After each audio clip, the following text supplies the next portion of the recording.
My name is Zayden. I am 32 years old, and I used to believe in loyalty. 5 years ago, I met Malric at a startup networking event in Seattle. He had this energy, confident, charismatic, the kind of guy who could sell ice to someone living in Alaska. We clicked instantly. By the end of that night, we were sketching business plans on napkins. 6 months later, we launched our first company together, a digital marketing agency. Nothing fancy, just two guys in a cramped office above a laundromat. But we hustled. We worked 16-hour days. We celebrated every small win like it was the Super Bowl. Malric handled client relations. I managed operations and strategy. We were brothers, or so I thought. Within 3 years, we had 20 employees. Revenue hit 7 figures. We moved into a proper office downtown. I even bought the building. Yes, I owned it. Malric knew this. He congratulated me, said it was smart, said we were building something that would last forever. Every morning, I'd arrive at 7. Malric would stroll in around 9, coffee in hand, big smile. "Morning, partner," he'd say. And I'd smile back, because I trusted him completely. But then, small things started to change. It started with meetings. Meetings I wasn't invited to. At first, I brushed it off. Maybe Malric was handling minor client stuff. No big deal. But then our CFO mentioned something strange. Malric asked me not to include you in the quarterly projections email. I laughed. Why would he do that? She shrugged. He said you were busy? I wasn't busy. 2 weeks later, I walked past the conference room. Malric was inside with our top 3 account managers. They went silent when they saw me. One of them looked at the floor. Malric waved. "Hey, Zayden, just a quick strategy thing. We'll loop you in later." He never did. I started paying attention. I noticed how Malric would take calls outside, how he'd close his laptop when I entered his office, how employees started treating me differently. Not rude, just distant, like they knew something I didn't. Then came the email. I wasn't supposed to see it. Our IT guy accidentally CC'd me on a thread. It was from Malric to the entire management team. Subject line, restructuring plan. I opened it. My hands went cold. The email outlined a plan to remove me from operational decisions, to rebrand me as a silent partner, to reduce my role to advisor. Malric wrote, "Zayden's great, but he's holding us back. We need to move faster. I'll handle the transition gently." Gently. I read that word 10 times. I sat in my car that night, staring at my phone. My chest felt tight, like someone was stepping on it. I called Malric. He didn't answer. I texted. No response. For 3 days, he avoided me. Finally, I cornered him. "We need to talk." He sighed. "Look, Zayden, I didn't want it to go down like this." "Go down like what?" He leaned back in his chair, hands behind his head, jaw, like he was discussing the weather. "You're not a good fit anymore. The company's grown. We need someone more dynamic." Dynamic? I built this with you. You helped, but I'm the face. I'm the one clients want to work with. I felt my stomach drop. "So what are you saying?" "I'm saying it's time for you to step back. Take a smaller role, or sell me your shares." "And if I don't?" He smiled. Not a friendly smile, a cold one. "Then I'll make this very uncomfortable for you." He stood up, walked to the door, opened it. "Think about it, Zayden. Don't make this messy." I left the office. My office. The building I owned. I drove home in silence. No music, no podcast, just the sound of my breathing. I thought about the years we spent together. The late nights, the dreams, the promises. All of it. A lie. But they made one mistake. They thought I was broken. I didn't react immediately. That's where most people fail. They explode, they scream, they make threats. But anger without strategy is just noise. So I went quiet. I stopped showing up to the office as much. I let Malric think he'd won.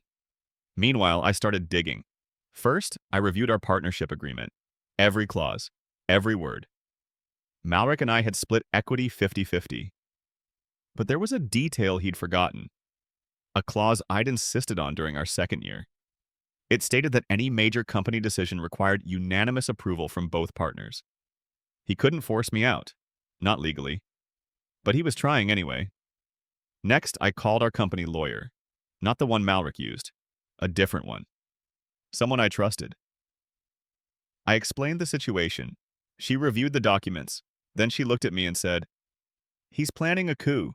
He's rallying the employees and investors to pressure you into selling." Can he do that? Technically, no, but he can make your life hell. What if I don't give in? She smiled. Then you have leverage he doesn't even realize. That's when I remembered. The building. I owned the building. Personally, not the company. Me. I'd purchased it with my own savings 3 years ago. The company paid me rent every month. Malric's name wasn't on the deed. He had no claim to it. I checked the lease agreement. It was month to month, renewable every 30 days, with a 60-day termination notice. I sat back and smiled. But I wasn't done yet. I needed to know how deep the betrayal went. So I hired a private investigator. Yes, it sounds dramatic, but I needed proof. Within 2 weeks, he delivered. Malric had been in talks with a venture capital firm. He planned to raise a new funding round. But here's the kicker. He was pitching them as the sole founder. My name wasn't on the deck. I didn't exist. He was erasing me. The investigator also uncovered something else. Malric had been funneling company money into a side LLC. Small amounts? 50,000 here? 30,000 there? Nothing huge. But over 2 years, it added up to nearly $400,000. That was embezzlement. I had everything I needed. Now came the execution. I scheduled a meeting with Malric and our board. I acted defeated. Tired. I told them I'd been thinking about their offer, that maybe stepping back wasn't such a bad idea. Malric's eyes lit up. He thought he'd broken me. "I'm glad you're being reasonable, Zayden." "Yeah," I said, "but I have one condition." "What's that?" "I want to do this transition properly. Let's draft a formal exit agreement. Fair terms? Clean break." He nodded eagerly. "Of course, whatever you need." 2 weeks later, I sent him a different letter. Not an exit agreement. A lease termination notice. Effective in 60 days, the company would need to vacate the building. I was ending the lease. The letter was polite, professional. But the message was clear. You pushed me out, so I'm pulling the floor from under you. Malric called me 17 times that day. I didn't answer. Then he showed up at my house. "What the hell are you doing?" I opened the door, calm. "Exercising my rights as the property owner." "You can't do this." "I just did." "We'll sue you." "For what? Ending a month-to-month lease? Good luck." His face turned red. "This is petty, Zayden." "Petty? You tried to erase me from the company we built together. You stole money. You lied to investors. And now you're calling me petty?" He froze. "I don't know what you're talking about." I handed him a folder. "Bank records, meeting notes, emails, I have everything." He opened it. His hands shook. "So here's what's going to happen," I said.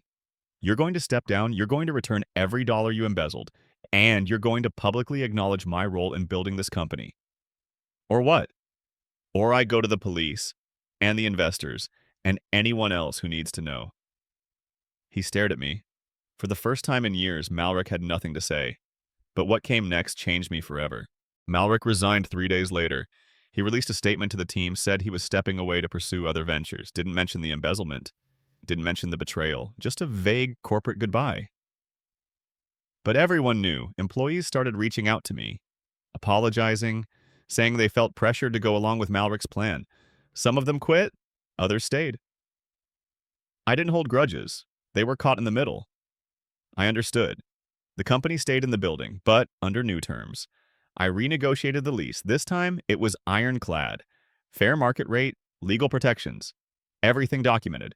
I also brought in a new COO. Someone I trusted. Someone who actually believed in partnership. As for Malric, I heard through mutual friends that he tried starting another agency. It failed within 6 months. Turns out charisma only gets you so far when you have no integrity. Last I heard, he was working for someone else. Middle management. Nothing glamorous. Part of me felt satisfied, but another part felt hollow. I'd won. But what did I really gain? I spent weeks replaying everything in my head. The good years, the laughter, the shared victories. Had any of it been real? Or was Malric always planning to betray me? I'll never know. And that's what hurt the most.